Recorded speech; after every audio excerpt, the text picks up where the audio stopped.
నమస్తే, welcome to శ్రీపేపర్ news. ముందుగా headlines. ఉయ్యూరులో ఆత్మీయ సమావేశంలో పాల్గొన్న పెనమలూరు వైసీపీ ఎమ్మెల్యే అభ్యర్థి జోగి రమేష్ రానున్న ఎన్నికల వైసీపీ అధికారంలోకి రాబోతుందని ధీమా. కోర్టు ఆదేశాలను రాష్ట్ర ప్రభుత్వం పట్టించుకోవట్లేదని ఆగ్రహం వ్యక్తం చేసిన మాజీ మంత్రి నక్క ఆనందబాబు. ఏపీలో ఇసుక అక్రమ తవ్వకాలు ఆగటం లేదని మండిపాటు. టీడీపీ పార్టీ హింసకు పాల్పడుతుందని మండిపడ్డ మంత్రి బొత్స సత్యనారాయణ. వైసీపీ నేతలే దాడులకు పాల్పడుతున్నారని విమర్శ. రానున్న ఎన్నికల్లో వైసీపీ అధికారంలోకి రాబోతుందని పెనమలూరు నియోజకవర్గ వైసీపీ ఎమ్మెల్యే అభ్యర్థి జోగి రమేష్ ధీమా వ్యక్తం చేశారు. గతంలో కంటే ఎక్కువ మెజారిటీతో గెలుపొందుతామని ఆయన అన్నారు. కూటమి నాయకులు ఎన్ని ప్రలోభాలకు గురి చేసినా ప్రజలు తమకే మద్దతు ఇచ్చారని తెలిపారు. ఉయ్యూరులో జరిగిన ఆత్మీయ సమావేశంలో పెనమలూరు నియోజకవర్గం వైసీపీ ఎమ్మెల్యే అభ్యర్థి జోగి రమేష్ మాట్లాడుతూ కూటమి నాయకులు అనేక ప్రలోభాలకు గురి చేసినా ప్రజలు తమకే మద్దతు తెలిపారని చెప్పుకొచ్చారు. పెత్తందారులు నీచ రాజకీయాలకు తెరలేపారని అన్నారు. ఎవరెన్ని కుట్రలు చేసినా తమకు సహకరించిన ప్రతి ఒక్కరికి ధన్యవాదాలు తెలియజేశారు. గతంలో కంటే ఎక్కువ మెజారిటీతో గెలుపొందుతామని చెప్పారు. పెనమలూరు నియోజకవర్గం టీడీపీ ఎమ్మెల్యే అభ్యర్థి బోడే ప్రసాద్ విచక్షణ మరిచి ప్రవర్తించారని అన్నారు. ప్రజలే గట్టిగా బుద్ధి చెప్పారని, రాష్ట్రంలో వైసీపీ మరలా అధికారంలోకి రానుందని ధీమా వ్యక్తం చేశారు.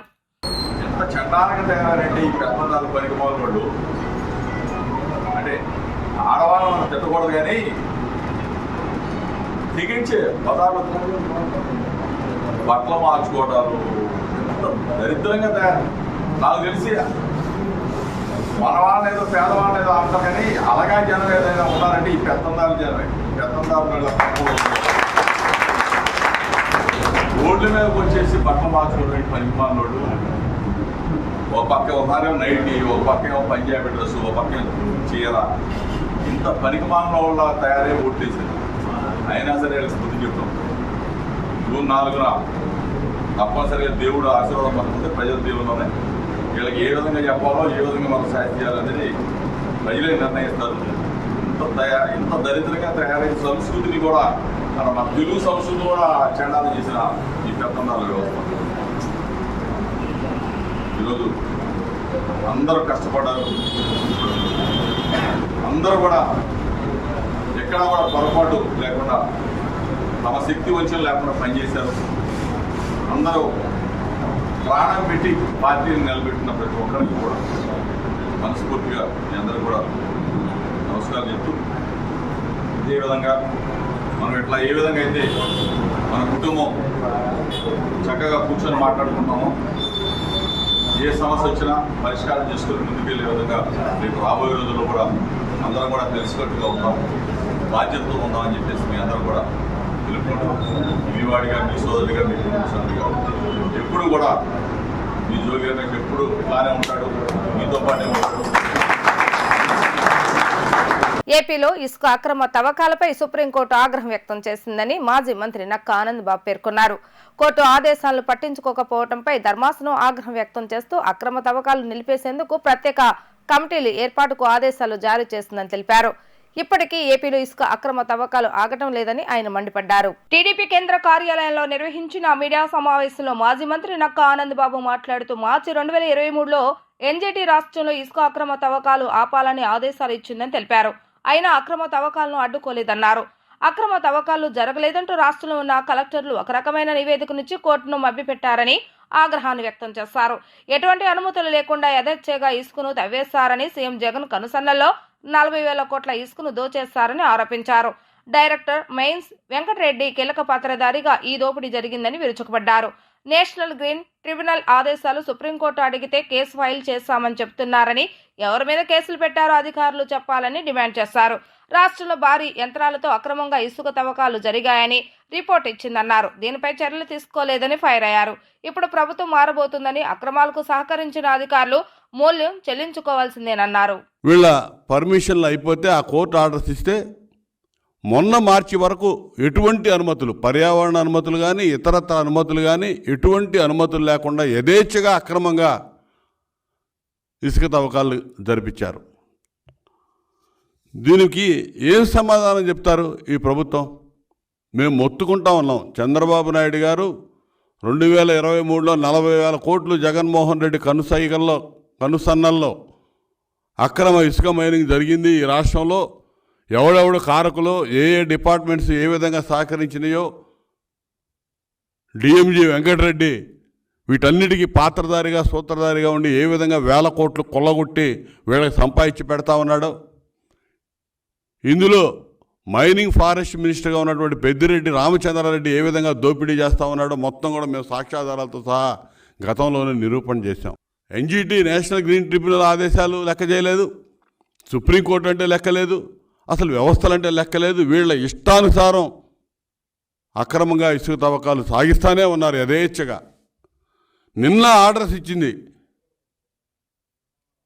ఇప్పుడు కూడా రాష్ట్రంలో యథేచ్ఛగా జరుగుతూ ఉన్నాయి. ఇవాళ ఏం చెప్పాలి? సుప్రీంకోర్టు అడిగినప్పుడు మేము కేసులు ఫైల్ చేశామని చెప్పారు. ఎవరి మీద పెట్టారు కేసులు? ఏ కంపెనీ మీద పెట్టారు చెప్పాలి. డిఎంజీ చెప్పాలి సమాధానం. ఏ కంపెనీల మీద పెట్టాడో, ఎవరి మీద పెట్టారో. ఎంఓఎఫ్సిసి అక్రమ తవ్వకాలు భారీ యంత్రాల సహాయంతో చేస్తూ ఉన్నారని చెప్పి రిపోర్ట్ సబ్మిట్ చేసింది. ఎటువంటి పర్మిషన్ లేకుండా వీళ్ళు చేస్తూ ఉన్నారని చెప్పి 2024 ఫిబ్రవరిలో మినిస్ట్రీ ఆఫ్ ఎన్విరాన్మెంటల్ ఫారెస్ట్ వీళ్ళు చెప్తే దాని మీద ఇంతవరకు చర్యలు లేవు. అసలు ఏం చెప్పినా సరే దున్నపోతు మీద వర్షం పడ్డ చందాన్ని వ్యవహరిస్తూ ఉన్నారు. అసలు చర్యలనే నిల్లు.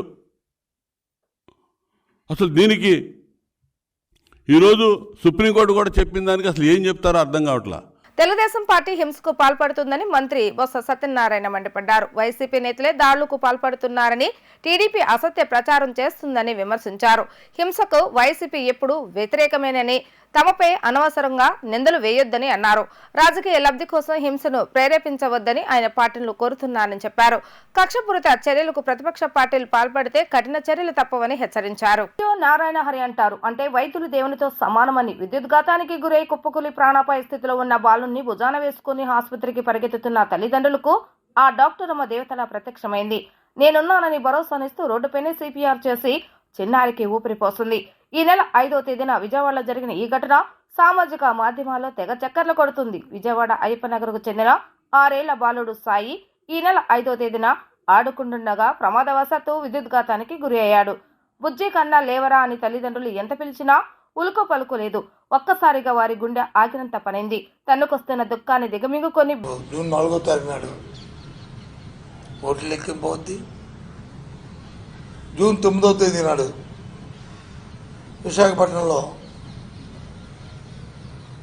మళ్ళీ గౌరవ ముఖ్యమంత్రిగా, ఈ రాష్ట్ర ముఖ్యమంత్రిగా ఆయన ప్రమాణ స్వీకార మహోత్సవం అంగరంగ వైభవంగా విశాఖపట్నంలో జరుగుతున్న విషయాన్ని, ఈ నేపథ్యంలో టెంటివ్గా జరుగుతున్న విషయాన్ని మీ ద్వారా తెలియజేస్తున్నాం. ఎందుకంటే ప్రజలందరూ కూడా, నేను ఈ 4-5 రోజులు చూస్తున్నాను,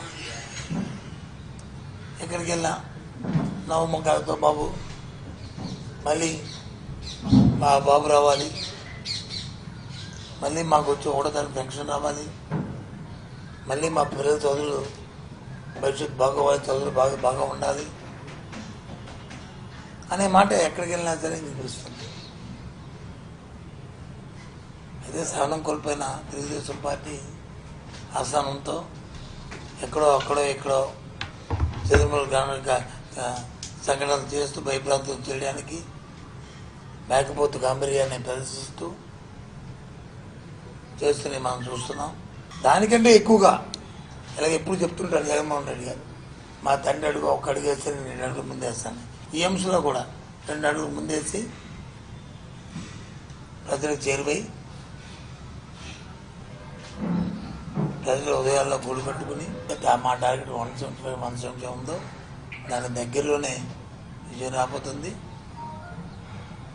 టెంటేటివ్గా జూన్ 9వ తేదీ నాడు విశాఖపట్నంలో అంగరంగ వైభవంగా అక్కడ ప్రమాణ స్వీకారం మహోత్సవం జరగబోతుందని తెలియజేస్తున్నాం. జరగాలని కోరుకుంటున్నాం. సంక్షేమంగానే అభివృద్ధి చూసి పెద్ద ఎత్తున వచ్చారు. జగన్మోహన్ రెడ్డి లాంటి వ్యక్తి కానీ నాయకుడు కానీ లేకపోతే మళ్ళీ మనకు కష్టాలు వస్తాయి, మళ్ళీ మనకు జన్మభూమి కమిటీ వస్తాయి, మళ్ళీ అవినీతి వస్తుంది, మళ్ళీ మధ్యవర్తులు వస్తారు, మళ్ళీ దోపిడీ జరుగుతుంది, మళ్ళీ పెద్దవాడికే అవకాశం వస్తుంది, అవినీతి పడికే మళ్ళీ ముందుకు వస్తాడు అనే దాంతో ప్రజలు ముందుకొచ్చి అంత వేసారు. ఈ నెల 22న బంగాళాఖాతంలో అల్పపీడనం ఏర్పడనుంది. ఈ అల్పపీడనం మే 24 నాటికి వాయుగుండంగా మారిందని, ఏపీ తెలంగాణలో మోస్తారు నుంచి భారీ వర్షాలు నమోదవుతాయని వాతావరణ శాఖ వెల్లడించింది. కోస్తాంధ్ర తెలంగాణ జిల్లాలో అక్కడక్కడ భారీ నుంచి అతి భారీ వర్షాలు నమోదు కానున్నాయి. బంగాళాఖాతంలో వాయుగుండం ఏర్పడే అవకాశాలు ఉన్నట్టు వాతావరణ శాఖ వెల్లడించింది. ఈ నెల 22వ తేదీన నైరుతి బంగాళాఖాతంలో అల్పపీడనం ఏర్పడే సూచనలు ఉన్నట్టు తెలిపింది. అల్పపీడనం బలపడి మే 24 నాటికి వాయుగుండంగా మారుతుందని వివరించింది. ప్రస్తుతం కోస్తాంధ్ర రాయలసీమ మీదుగా శ్రీలంక వరకు ఉపరితల ద్రోణి ఆవరించి ఉంది. సముద్ర మట్టానికి 3.1 కిలోమీటర్ల ఎత్తున ఉపరితల ద్రోణి కొనసాగుతుంది. అదే సమయంలో తమిళనాడులోని ఉత్తర భాగం వరకు ఉపరితల ఆవర్తనం విస్తరించి ఉంది. ఈ నేపథ్యంలో ఏపీ తెలంగాణ రాష్ట్రాల్లో మే 23 వరకు మోస్తారు నుంచి భారీ వర్షాలు కురిసే అవకాశం ఉందని వాతావరణ శాఖ పేర్కొంది. కోస్తా ఆంధ్రతో పాటు తెలంగాణ జిల్లాలో అక్కడక్కడ భారీ నుంచి అతి భారీ వర్షాలు కురిసే అవకాశం ఉందని వెల్లడించింది. మరోవైపు నైరుతి రుతుపవనాల విషయంలో వాతావరణ శాఖ తీయని కబురు అందించింది. నైరుతి రుతుపవనాలు దక్షిణ అండమాన్ సముద్రంలో ప్రవేశించాయని, ప్రస్తుతం ఇవి చురుగ్గా కదులుతున్నాయని వివరించింది. రేపటికి బంగాళాఖాతంలోకి ఆగ్నేయ ప్రాంతాలపై నైరుతి రుతుపవనాలు విస్తరిస్తాయని తెలిపింది. నగరంలో ప్రముఖ కథానాయకురాలు ప్రణీత సందడి చేశారు. మగువల మనసు దోచే నూతన వస్త్ర షోరూమ్ ను ఆమె లాంఛనీయంగా ప్రారంభించారు. అపరిమితమైన కలెక్షన్స్, అద్భుతమైన మోడల్స్లలో నూతన వస్త్రాలు ఈ షోరూమ్ నందు లభిస్తాయని, నగర ప్రజలు ఈ అవకాశాన్ని సద్వినియోగం చేసుకోవాలని ఆమె కోరారు. పిన్నెంనేని పాలిక్లినిక్ రోడ్ నందు నూతనంగా ఏర్పాటు చేసిన Chamundi silks and saris showroom ను ప్రముఖ సినీతార అత్తారింటికి దారేది ఫేమ్ ప్రణీత లాంఛనీయంగా ప్రారంభించారు. ముందుగా ఆమె జ్యోతి ప్రజ్వలనతో షోరూమ్ ను ప్రారంభించిన అనంతరం షోరూమ్ లోని దుస్తులను ధరించారు. ఈ సందర్భంగా ఆమె మాట్లాడుతూ నూతన మోడల్స్ తో అన్ని వర్గాలకు చెందిన కొనుగోలుదారులను ఆకర్షించే విధంగా ఏర్పాటు చేసిన నూతన షోరూమ్ ను తాను ప్రారంభించడం చాలా సంతోషంగా ఉందన్నారు. షోరూమ్ లోని అధునాతన మోడల్స్ ను తాను ధరించానని, ప్రతి ఒక్కరిని ఆకట్టుకునే విధంగా ఉన్నాయని ఆమె అన్నారు. నగర ప్రజలు ఈ అవకాశాన్ని సద్వినియోగం చేసుకోవాలని కోరారు. అవకాశం ఉంటే పవన్ కళ్యాణ్ తో మరోసారి నటించాలని ఉందని తెలిపారు. కన్నడ, మలయాళ రంగాల్లో 2 సినిమాలతో తాను బిజీగా ఉన్నట్లుగా పేర్కొన్నారు. ఈరోజు విజయవాడలో Chamundi silks and saris exclusive showroom grand launch అవుతుంది. సో నేను ఇక్కడ రావడం చాలా చాలా సంతోషంగా ఉంది. 50 ఇయర్స్ ఇంకా పట్టు శారీస్, హ్యాండ్లూమ్ శారీస్, ఇంకా ఫ్యామిలీస్కి ఫేవరెట్ షాపింగ్ మాల్ అని చెప్పొచ్చు. అండ్ ఇక్కడ మీకు నేను కలెక్షన్స్ చూస్తున్నాను, చాలా చాలా బాగుంది. అండ్ ఇక్కడ స్పెషల్ ఏంటంటే ఇక్కడ షాప్ కూడా 3rd జనరేషన్ వాళ్ళు రన్ చేస్తున్నారు అండ్ కస్టమర్స్ కూడా 3rd generation. So in always చాలా ట్రస్ట్ వర్ది బ్రాండ్ అని నేను అనుకుంటున్నాను. అండ్ శ్రీనివాస్ గారు, శ్రీకర్ గారు, శ్రీదేవి గారు, కంగ్రాచులేషన్స్. అండ్ ఇలాగే చాలా చాలా షోరూమ్స్ ఓపెన్ చేయాలని కోరుకుంటున్నాను. Present so I just did a movie in Malayalam with Dilip and కన్నడలో కూడా హ్యాడ్ రామన్ అవతార. And I had a baby last year, so obviously chala baby idi ani chala koncham balance cheyalsi. Telugulo ippude Dhee show judge చేస్తున్నాను. So ఇంకా grand finale కూడా వస్తుంది. So I'm very excited to know who is the winner. And ఆ తర్వాత definitely I'll do some very nice project. Definitely because ఎక్కడెళ్ళినా నేను ఆ సినిమానే అందరికీ ఫేవరెట్ అండ్ పవన్ కళ్యాణ్ గారు అంటే అందరికీ ఫేవరెట్. ఇప్పుడు కూడా మీరు ఎలక్షన్స్ అన్నీ చూస్తారు, every one really likes him. So అలాంటి లెజెండ్తో మళ్ళీ సినిమా చేయాలని చాలా ఉంది. అనంతరం షోరూమ్ అధినేతలు చిల్లపల్లి శ్రీకర్, దామర్ల శ్రీదేవి మాట్లాడుతూ చేనేత కుటుంబం నుంచి వచ్చి 50 సంవత్సరాలుగా పట్టు చీరలు, చేనేత చీరలు ఇంకా ఫ్యామిలీ షాపింగ్ కు నమ్మకమైన పేరుగా ఖ్యాతి చెందిన కస్టమర్ల విశేష అభిమానం పొందినందుకు సంతోషంగా ఉందన్నారు.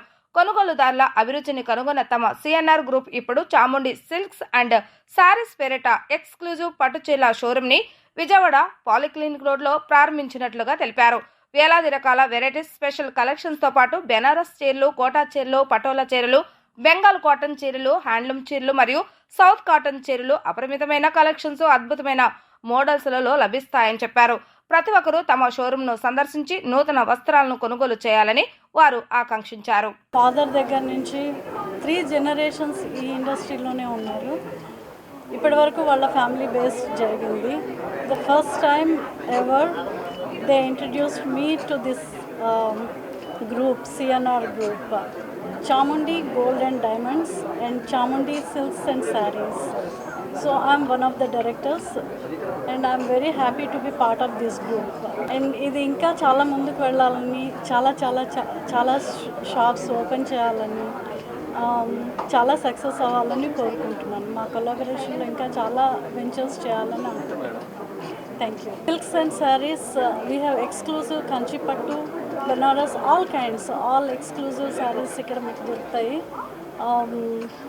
పెళ్ళికి వెళ్ళాలి, ఒక పెళ్ళి చేయాలి అంటే అవసరమైనవన్నీ కింద గోల్డ్ దగ్గర నుంచి clothing, everything you will get it here. One shop stop లాగా యూ హ్యావ్ ఎవ్రీథింగ్ హియర్. మీరు ఎప్పటి నుంచి చూస్తూ ఉన్నారు, మీ ఫ్యామిలీస్ తెలుసు.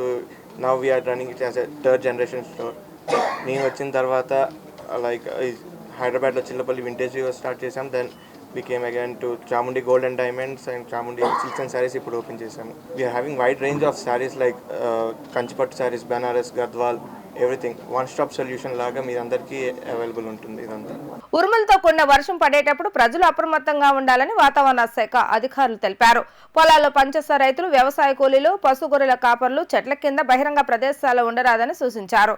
ఏపీలో రాబోయే 4 రోజులు భారీ వర్షాలు కురిసే అవకాశం ఉందని తెలిపారు. తెలుగు రాష్ట్రాలలో రానున్న 5 రోజుల పాటు భారీ వర్షాలు కురుస్తాయంటూ వాతావరణ శాఖ హెచ్చరించింది. పలు జిల్లాల్లో ఎల్లో హెచ్చరిక జారీ చేసింది. ఉరుములతో కూడిన భారీ వర్షాలు కురుస్తాయని పేర్కొంది. ఏపీలో 5 రోజుల పాటు కుండపోత వానలు కురుస్తాయని వాతావరణ శాఖ హెచ్చరించింది. కోస్తా ఆంధ్రను ఆనుకొని ఉపరితల ద్రోణి ఏర్పడడం కారణంగా కోస్తా ఆంధ్రలో మోస్తారు నుంచి భారీ వర్షాలు కురుస్తాయని చెప్పింది. దీంతో ఇవాళ ప్రకాశం, నెల్లూరు, కర్నూలు, నంద్యాల, అనంతపురం, శ్రీ సత్యసాయి, కడప, అన్నమయ్య, చిత్తూరు, తిరుపతి జిల్లాలో భారీ వర్షం కురిసే అవకాశం ఉందని తెలిపింది. ఆయా ప్రాంతాల్లో ఉరుములు, మెరుపులతో కూడిన భారీ వర్షం పడే ఛాన్స్ ఉందని చెప్పింది. అక్కడక్కడ పిడుగులు పడే అవకాశం. నైరుతి రుతుపవనాలు ఈ నెల 19 నాటికి దక్షిణ అండమాన్ సముద్రం, ఆగ్నేయ బంగాళాఖాతంలోని కొన్ని ప్రాంతాలు, నికోబార్ దీవుల్లోకి ప్రవేశించే అవకాశం ఉందని తెలిపింది. దక్షిణాంతర్గత కర్ణాటక నుండి తూర్పు విదర్భ వరకు సగటు సముద్ర మట్టానికి 0.9 కిలోమీటర్ల ఎత్తులో ఉన్న ద్రోణి బలహీనపడడం కారణంగా ఆంధ్రప్రదేశ్ యానంలో దిగువ ట్రోపో ఆవరణలో ఆగ్నేయ గాలు వీస్తాయని పేర్కొంది. దీని ప్రభావంతో పలు జిల్లాల్లో తేలికపాటి నుండి ఒక మోస్తారు వర్షాలు లేదా ఉరుములతో కూడిన జల్లులు కొన్ని చోట్ల కురిసే అవకాశం ఉంది. గంటకు 40 నుంచి 50 కిలోమీటర్ల వేగంతో గాలులు వీచే అవకాశం ఉందని తెలిపింది. సీసాలు, డబ్బాల్లో పెట్రోల్, డీజిల్ విక్రయాలు నిషేధించింది పోలీస్ శాఖ. ఏపీలో పోలింగ్ అనంతరం చోటు చేసుకున్న హింసాత్మక ఘటనల దృష్ట్యా ఈ నిర్ణయం తీసుకుంది. మే 13న పోలింగ్ అనంతరం పల్నాడులో పెట్రోల్ బాంబులతో దాడులు జరిగాయి. సంఘటన స్థలానికి వెళ్లిన పోలీసులకు పెట్రోల్ బాంబులు లభ్యమైన నేపథ్యంలో శాంతి భద్రతల పరిరక్షణకు సంసిద్ధం చేస్తూ కీలక ఆదేశాలను జారీ చేసింది. నగరంలోని పెట్రోల్ బంకుల్లో సీసాలు, డబ్బాల్లో పెట్రోల్, డీజిల్ విక్రయాలు నిషేధిస్తూ ఆదేశాలు జారీ చేసింది. ప్రస్తుతం ఏపీలో ఎన్నికల కోడ్ అమల్లో ఉన్న నేపథ్యంలో శాంతి భద్రతలకు విఘాతం కలగకుండా ప్రధాన ఎన్నికల కమిషనర్ ముఖేష్ కుమార్ మీనా పోలీస్ కమిషనర్కు ఆదేశాలు జారీ చేశారు. ఈ నేపథ్యంలో ఈసీ నుంచి స్పష్టమైన ఆదేశాలు జారీ చేశారని, పెట్రోల్ బంక్ యాజమాన్యాలు విధిగా ఈ నిబంధనలు పాటించాలని సిటీ పోలీస్ కమిషనర్ తెలిపారు. రూల్స్ అతిక్రమిస్తే చర్యలు తప్పవని కూడా హెచ్చరించారు. దీంతో ఫిల్లింగ్ స్టేషన్ యాజమాన్యం పెట్రోల్, డీజిల్ ను ప్లాస్టిక్ డబ్బాలు, బాటిళ్లు విక్రయించేది లేదని చెప్తున్నాయి. ప్రజాస్వామ్యబద్ధంగా ఎన్నికల్లో పాల్గొనడం చంద్రబాబు నాయుడుకు ఇష్టం లేదని వైసీపీ రాష్ట్ర కార్యదర్శి లేళ్ల అప్పిరెడ్డి తీవ్రంగా విమర్శించారు. రౌడీజం చేసి, రిగ్గింగ్ చేసి గెలుపొందాలనుకోవడం దారుణమని ఆరోపించారు. అరాచకాలకు వత్తాసు పలికిన 2 ఎస్పీలపై సస్పెన్షన్ వేటు పడిందని, చంద్రబాబు నాయుడు ట్రాప్లు పడి పోలీసు అధికారులు తమ జీవితాలను నాశనం చేసుకోవద్దని సూచించింది. ఈ మేరకు మీడియాతో అప్పిరెడ్డి మాట్లాడుతూ, తాడిపత్రిలో పెద్దిరెడ్డి ఇంట్లో సీసీ కెమెరాలను పోలీసులే పగలగొట్టడం దేనికి సంకేతమంటూ ఆయన ప్రశ్నించారు. ఆధారాలు లేకుండా చేసే కుట్ర ఎవరు చేస్తారో తేలాలన్నారు. నసరాపేటలో ఎమ్మెల్యే శ్రీనివాసరెడ్డి ఇంటిపై పట్టపగలే దాడి చేశారని, అక్కడ పోలీసుల అధికారులు ప్రోద్బలంతోనే ఈ దాడులు జరిగాయని ఆయన ఆరోపణలు చేశారు. టీడీపీకి మద్దతు ఇచ్చిన అధికారులపై శాఖాపరమైన చర్యలు తీసుకుంటామన్నారు. జూన్ 4న జగన్ సునామీ వస్తుందని ఆయన ధీమా వ్యక్తం చేశారు. చంద్రబాబు నాయుడు మీడియా మీదకు వచ్చి ఎందుకు మాట్లాడటం లేదని ఆయన ప్రశ్నించారు. వ్యవస్థను మేనేజ్ చేసే కుట్రలతో చంద్రబాబు నాయుడు బిజీగా ఉన్నారంటూ విమర్శలు గుప్పించారు. పురంధేశ్వరి ఇచ్చిన లిస్టు ప్రకారం పోలీసు అధికారులను మార్చారని, ఆ మార్చిన చోటే హింస చెలరేగిందంటే అర్థం ఏంటని ప్రశ్నించారు. ఒక కుట్ర ప్రకారమే ఈ అలర్లు జరిగాయని లేళ్ల ఆయన అనుమానం వ్యక్తం చేశారు. ఎవరి ప్రయోజనాల కోసం మీరు పనిచేస్తున్నారు, మీరు చదివినటువంటి చదువుకు సంబంధించి ఒక్కసారి ఆలోచించమని చెప్పి నేను ఈ సందర్భంగా కోరుతా ఉన్నా. తప్పుడు పనులు చేసి ఇవాళ ప్రజాస్వామ్య వ్యవస్థలో ఏ విధమైనటువంటి ఫలితాలు ఉంటాయో చూశారు. పల్నాడు ఎస్పీ సస్పెండ్ చేశారు, అనంతపురం ఎస్పీని సస్పెండ్ చేశారు, తిరుపతి ఎస్పీని ట్రాన్స్ఫర్ చేశారు. అసలు ఇది ఒక ఎన్నికల్లో జరిగినటువంటి సంఘటనలకు సంబంధించి అధికారులు సస్పెండ్ చేయటం, ట్రాన్స్ఫర్ చేయటం అనేది సిగ్గుగా అనిపించట్లేదా? కేంద్రం నుంచి వచ్చాడు Deepak Mishra, police observer, retired IPS officer. ఆయన కనుసన్నల్లో మొత్తం ఇదంతా కూడా ఆయన కనుసన్నల్లోనే మొత్తం జరిగినటువంటి పరిస్థితులు కూడా నిన్ననే ఎన్నికల కమిషన్ గారికి, గవర్నర్ గారికి అందరికీ కూడా మేము మెమోరియల్ కూడా ఇవ్వడం జరిగింది. ఇవాళ వైఎస్ఆర్ కాంగ్రెస్ పార్టీ కోరుకుంటుంది కానీ ఈ రాష్ట్రంలో ఒక ప్రశాంతమైనటువంటి వాతావరణం ఉండాలని మా ముఖ్యమంత్రి జగన్మోహన్ రెడ్డి గారు ఆశపడతా ఉన్నాడు. ఆ రీతిగానే ఇవాళ రాష్ట్రంలో ఉన్నటువంటి వైఎస్ఆర్ కాంగ్రెస్ పార్టీ శ్రేణులన్నీ కూడా తెలుగుదేశం వారు ఎంత కవ్వించినా, ఎంత దాడులకు పాల్పడినా కూడా మేమందరం కూడా సమయం పాటిస్తా ఉన్నాం. మా సమయాన్ని కూడా మీరు అస్మత్తుగా దయచేసి భావించొద్దని కూడా పార్టీ వేదిక నుంచే తెలుగుదేశం శ్రేణులు అందరినీ కూడా హెచ్చరిస్తా ఉన్నాం. ఇవాళ మీరు చేసే దాడులు ఎవరి మీద చేస్తా ఉన్నారు? గ్రామాల్లో చూసినప్పుడు ఎస్సీలకు సంబంధించి కానీ, ఎస్టీలకు సంబంధించి కానీ, బీసీల మీద కానీ, మైనార్టీలని టార్గెట్ గా చేసుకుని, ఎందుకంటే ఈ వర్గాలన్నీ కూడా వైఎస్ఆర్ కాంగ్రెస్ పార్టీకి అండగా నిలబడ్డాయి. జగన్మోహన్ రెడ్డి గారి నాయకత్వాన్ని కోరుకున్నారనే భావంతోనే ఇవాళ మీరందరూ కూడా ఈ వర్గాల్ని టార్గెట్ చేసి మీరందరూ కూడా వాళ్ళపైన దాడులకి ఇవాళ మీరు ముందుకు సాగుతా ఉన్నారు. వార్తలు ముగించే ముందు హెడ్లైన్స్ మరొకసారి. ఉయ్యూరులో ఆత్మీయ సమావేశంలో పాల్గొన్న పెనమలూరు వైసీపీ ఎమ్మెల్యే అభ్యర్థి జోగి రమేష్. రానున్న ఎన్నికల వైసీపీ అధికారంలోకి రాబోతుందని ధీమా. కోర్టు ఆదేశాలను రాష్ట్ర ప్రభుత్వం పట్టించుకోవట్లేదని ఆగ్రహం వ్యక్తం చేసిన మాజీ మంత్రి నక్క ఆనందబాబు. ఏపీలో ఇసుక అక్రమ తవ్వకాలు ఆగటం లేదని మండిపాటు. టీడీపీ పార్టీ హింసకు పాల్పడుతుందని మండిపడ్డ మంత్రి బొత్స సత్యనారాయణ. వైసీపీ నేతలే దాడులకు పాల్పడుతున్నారని విమర్శ. ఇవి ఈ రోజు వార్తా విశేషాలు. మరలా తిరిగి ప్రసారం వార్తలు మళ్ళీ కలుద్దాం. అంతవరకు సెలవు. నమస్కారం.